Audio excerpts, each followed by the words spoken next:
This week on Jerusalem Dateline, the Middle East continues to react to President Trump's recognition of Jerusalem as Israel's capital.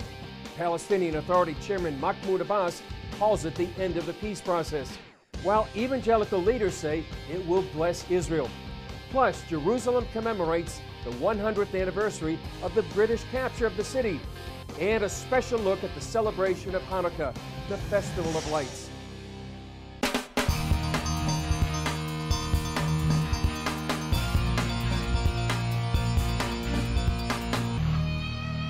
Hello and welcome to this edition of Jerusalem Dateline. I'm Chris Mitchell.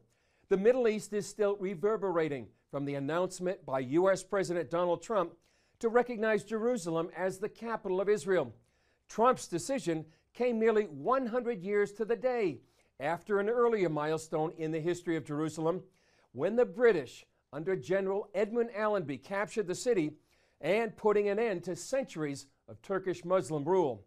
Israelis and visitors gathered to witness a reenactment of the time when Allenby received the keys to the city in December 1917. A Hanukkah miracle and a Christmas present. That's what Jews and Christians called the 1917 British conquest of Jerusalem. 100 years later, Jerusalem commemorated the victory with a reenactment.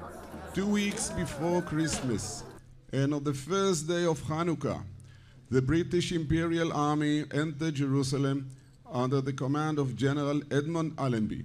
After General Allenby walked into the old city through the Jaffa Gate, he came here to the Tower of David and received the keys to the city, marking the end of 400 years of Ottoman rule. Henry Allenby, a relative of General Allenby, read from the same declaration of 1917. Every sacred building, monument, holy spot, shrine, traditional site of whatsoever form of these three religions will be maintained and protected. The anniversary celebration also welcomed a new exhibit at the Tower of David Museum. It was a moment of hope for the people of Jerusalem who suffered so much from the war, from hunger. This wasn't about a demanding surrender of Jerusalem. That's why he got off on a horse. He wanted to show humility. The great-grandson of Major General John Shea, who accepted the surrender, also joined the celebration. To be here on the 100th anniversary of the surrender and of Allenby's entry into Jerusalem is very proud-making and also rather humbling. An important aspect of the victory was Allenby's faith. General Allenby was a devout believer in Yeshua and knew his scriptures extremely well, including the prophecies of Jerusalem. And when he knew when the Lord gave him the prophecy of Isaiah 31:5, like birds flying about, so will the Lord of hosts defend Jerusalem. Defending, he will also deliver it. Passing over, he will preserve it. He was given the idea of planes flying over and dropping leaflets that said, "Leave the city now." So that's why he was able to take it out without destruction, as the prophecy said. Without firing one gunshot, he walked into the city. Ken Thompson's grandfather helped conquer the city under Allenby. To me, it has a lot to do with the fact that Allenby was a believer, that he knew his scripture, and my grandfather got to be there, was there with that. It was part of the history. General Allenby had a gift for Jerusalem Mayor Nir Barkat. 100 years ago, I stood here and I received the key to this wonderful city. And I think that 100 years later, it's about time that I return it. Good for you. So it's a little bit rusty, but you know, keep it, watch it, it's the only copy. So to another 100 wonderful years here in Jerusalem. Thank you.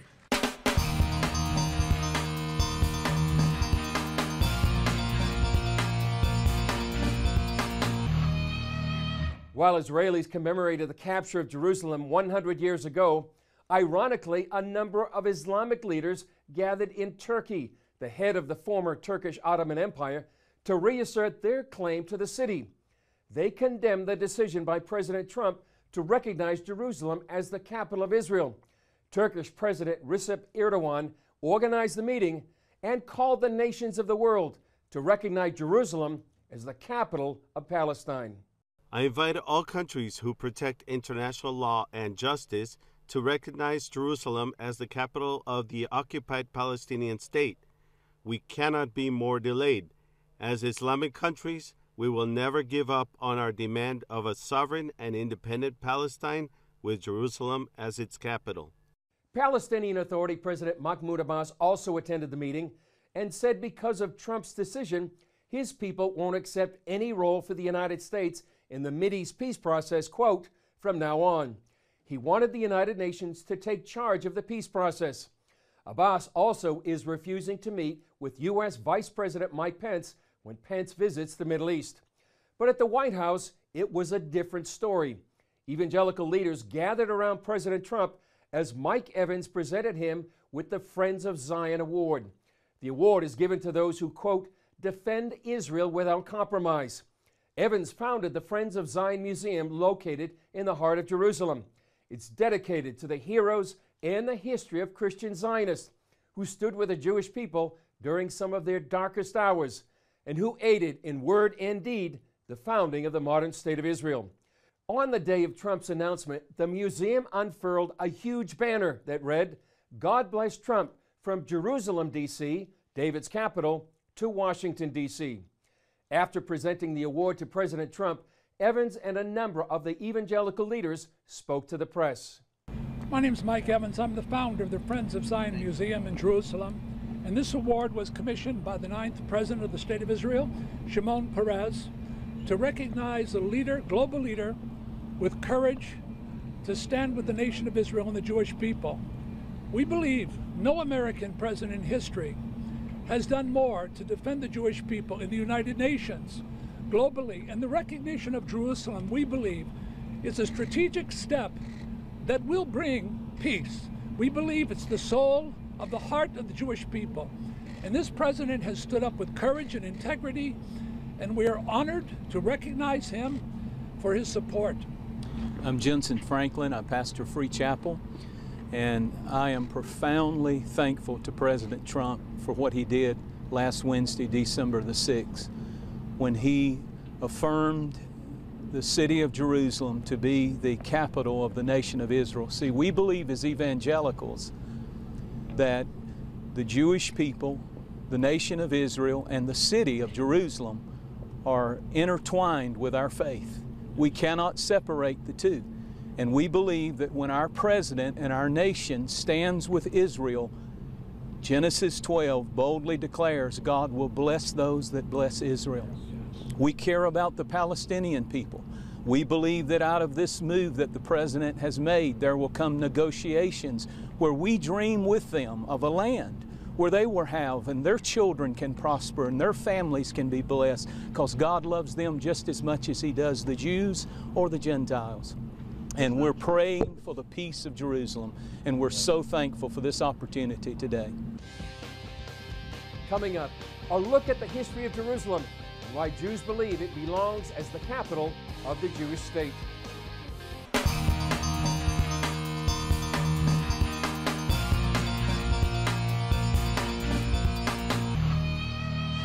President Trump announced that Jerusalem is the capital of Israel, a position Israel asserted decades ago. But what's the history behind that claim? Gordon Robertson explains why history shows Jerusalem is the home of the Jewish people. Behind me is one of the most controversial pieces of real estate in the world. The Temple Mount is the holiest site in Judaism and the third holiest in Islam. Muslim tradition says that Muhammad traveled here to the Al-Aqsa Mosque on his famous night journey, and that tradition forms the basis for the Palestinians' claim to Jerusalem.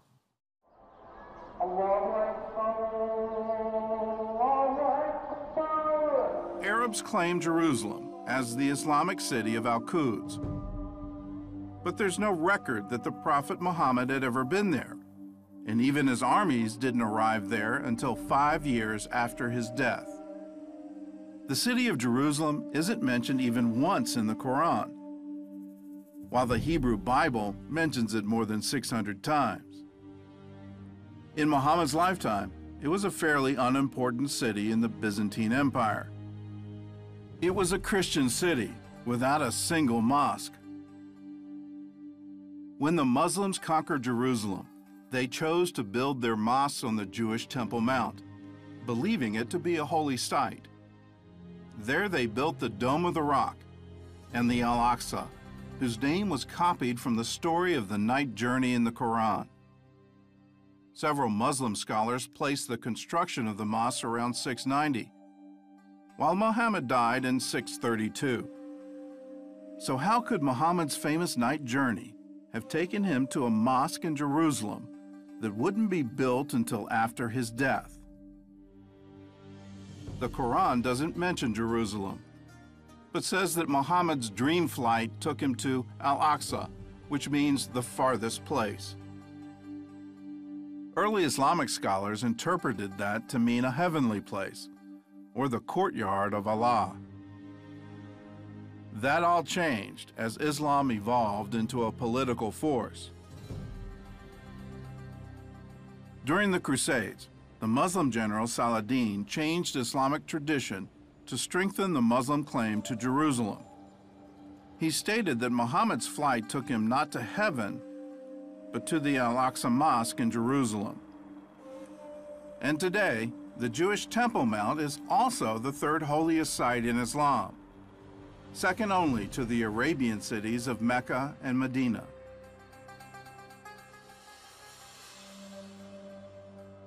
Muslims believe that once they claim a piece of land, it belongs to Islam forever. Still, at the beginning of the 20th century, Islamic leaders acknowledged the Temple Mount's Jewish history. In 1924, Jerusalem's Supreme Islamic Council published this tourist pamphlet on the Temple Mount. It says the site's identity with the site of Solomon's temple is beyond dispute. This, too, is the spot, according to the universal belief, on which David built there an altar unto the Lord. The pamphlet also describes the underground chamber the Crusaders called Solomon's Stables. It dates probably as far back as the construction of Solomon's Temple. In 1927, a strong earthquake damaged the mosque, and during renovations, archaeologists analyzed the structure. They found beams made from cedar of Lebanon and Cyprus, dating as far back as the 9th century BC, around the time of King Solomon, who had used those very materials to build the first Jewish temple.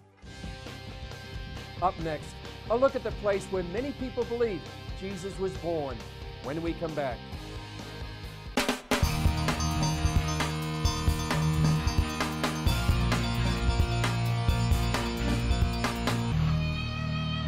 Vice President Mike Pence plans a visit to Israel and the Palestinian areas.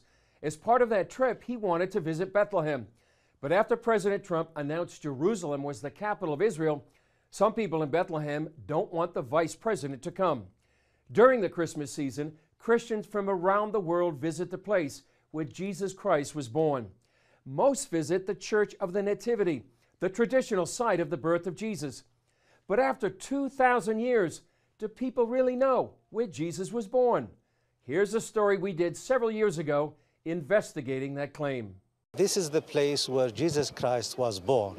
Professor Kastandi Shamali teaches history at Bethlehem University and is an expert on the Church of the Nativity. The Church of Nativity was built over this place in 326 when Emperor Constantine decided to declare Christianity as the official religion of the Roman Empire. Since then, pilgrims from all around the world started coming to Bethlehem to visit this place. Inside the church, the original columns from the 4th century still stand. Constantine's mother, Queen Helena, built the church. But why would she build it here? We do know that the identification of the site of where Jesus was born already traditionally goes back to the middle of the 1st century AD at least. In the 1st century, the Roman Emperor Hadrian destroyed the town of Bethlehem. After he destroyed the town, Hadrian built a temple and planted a grove of trees over the site where Christian pilgrims had come to honor the place where Jesus was born. What was left of the house, which was only a cave where the Virgin gave birth to the child. And people remembered this, and people already within 15 years were going back to that site to visit it. In fact, this temple, instead of destroying the place, preserved the place. Jerome wrote in 396 AD, Even amongst those who are strangers to the faith, it is known that inside that grotto, he who is adored and glorified by the Christians was born. Through the centuries, the church itself went through a number of changes, but it's still one of the few churches in the Holy Land that was never completely destroyed. This is the main entrance into the Church of the Nativity. It's called the Door of Humility because you have to bend down in order to get inside the church. It was originally built by the Crusaders and then altered by the Ottomans in order to keep mounted horsemen out of the church. 1,400 years after Queen Helena built the church, Christian pilgrims still come from around the world. Many record their personal pilgrimage, both inside and outside the church. The central place lays inside the grotto. Many believe it's the very cave where Jesus was born. A star marks the exact location. Many crowd down the narrow stairs to get inside the cave. Down below, pilgrims often touch the star and record the moment they got to see the birthplace of Jesus. For many, it's a profound emotional and spiritual experience. Now when I open my Bible, as I do each morning when I'm here and I'm reading, now I can picture the places. It's just unbelievable. It's a live stream. Never expected to be here, but it's just awesome. Father Peter Vasco leads pilgrims to Bethlehem. He says it's especially meaningful during the Christmas season. I think it's an absolute wonderful occasion for pilgrims to come, especially so close to Christmas, to be here to pray at the spot where Jesus was born and to bring that prayer back in their own lives. But another event recorded in the Bible took place after Jesus was born. Professor Shamali gave us a rare look underneath the Church of the Nativity. Yes. This is the place where we have the tomb of the innocent children. Herod killed around 6,000 children from the whole area in order to kill Jesus Christ because he don't want to have a new king that will replace him. We followed Professor Shamali down to some of the tombs below the church. Here are the tombs of the innocent children. These are the bones of some of the children that we believe were killed by Herod. But another significant event took place just outside Bethlehem. Pastor Steve Corey, a local pastor, showed us caves many believe were used by the shepherds on that holy night.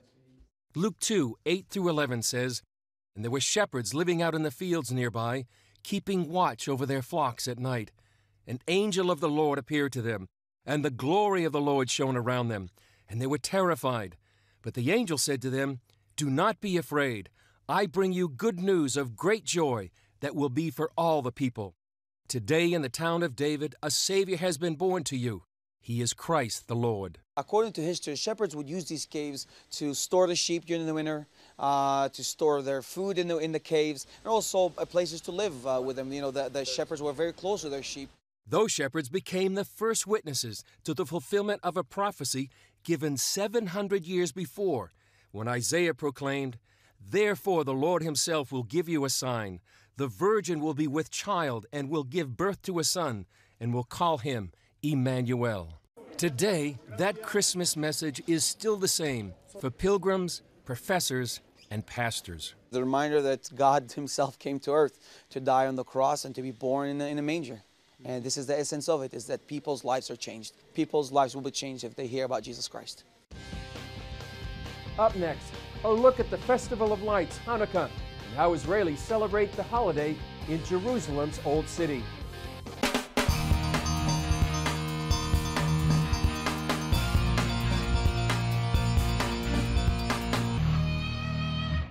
For 8 days, Jewish people around the world celebrate Hanukkah, a holiday marking a great victory 2,000 years ago. CBN News visited the Old City of Jerusalem to meet one family and take a look at the festive lights. Thousands of Israelis come to Jerusalem's Old City at Hanukkah to celebrate and see the lights. All over the world, Jews say special prayers, thanking God for miracles past and present, and light a special candelabra or menorah called a Hanukkah for 8 days. This is a holiday about spirituality. This is a holiday about values. This is a holiday about connecting to God. So many Israelis come here. Everybody's attracted to the light. Also known as the Feast of Dedication, Hanukkah is not mentioned in the Old Testament, but it is in the New Testament. Now it was the Feast of Dedication in Jerusalem, and it was winter, and Jesus walked in the temple in Solomon's porch. CBN News joined Rebecca Spiro and her family for the Jewish celebration. It's a holiday that celebrates religious freedom and our victory against oppression and our ability to rededicate the temple. And her children? The presents and the parties and the lots club. We have groups come and go all the time, and we go on trips, and it's fun, and it's just fun. In the 2nd century BC, the Jewish people in Judea revolted against the Syrian Greek conquerors. The Seleucids tried to impose their culture, forcing the Jews to eat pork and forbidding Sabbath observance, Torah reading, and circumcision. Worse still, the Seleucids defiled the Jewish temple in Jerusalem and dedicated it to the Greek god Zeus. Led by a priestly family known as the Maccabees, the Jewish people retook Jerusalem and rededicated the temple. But when they wanted to light the menorah, there was only a tiny bit of sacred olive oil left. We celebrate the 8 days that the menorah burned, which is a miracle. It was beyond nature, and also the military victory. Eating fried foods like potato pancakes and jelly donuts is another Hanukkah tradition. Spiro's family and neighbors also have their own personal tradition to build unity between secular and religious Israelis. Every single year we bring out a table of drinks, and thousands of people come to the old city for Hanukkah to look around and see the menorahs and light, and then we give out hot drinks to all the people that come. Spiro says there's a message in the holiday for today. The world's coming up against Israel. The wolves are circling the sheep. This is nothing new. And the message of Hanukkah is that no matter what happens, our candles burn bright. And civilizations have come and gone, but the Jewish people are still here. It's a wonderful experience to see the lights of Hanukkah in the old city of Jerusalem. We want to wish our Jewish friends around the world a happy Hanukkah. And we also want to send a special holiday greeting to our friends watching us on Revelation TV. That's all for this edition of Jerusalem Dateline. Thanks for joining us. Remember, you can follow us on Facebook, Twitter, Instagram, and YouTube. I'm Chris Mitchell. We'll see you next time on Jerusalem Dateline.